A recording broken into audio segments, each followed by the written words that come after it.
ពេលនេះបងអងចិត្តស្រឡាញ់តើព្រោះបងចាក់ចែងមិនព្រមត្រឡប់ដូចថ្ងៃមុនតែពេលនេះចិត្តអូននៅតែស្រឡាញ់លើបងនៅរងចាំមានស្ងួនត្រឡប់មកចាប់ផ្ដើមជាថ្មី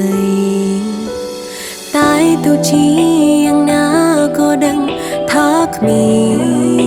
នផ្លូវឲ្យរូបពេលបើត្រឡប់មកចាប់ផ្ដើមដូចដើមអូននៅឈរត្រង់នេះរងចាំប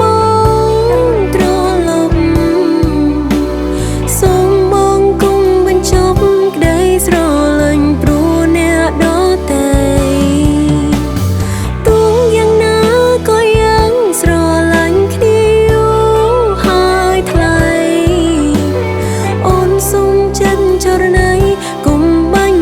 ក្ដីស្រ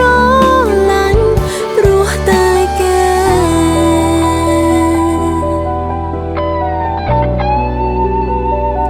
តើបានទេ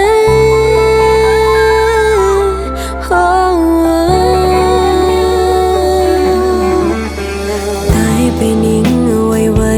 វាហួងអស់ហើយព្រោះពេលនេះត្រឹមត្រូវបំភ្លេចអូនចង់រើអ្នកថ្មីគេម្នាក់នោះសំណាងបានបងក្បែរថ្នាក់ធ្នមបី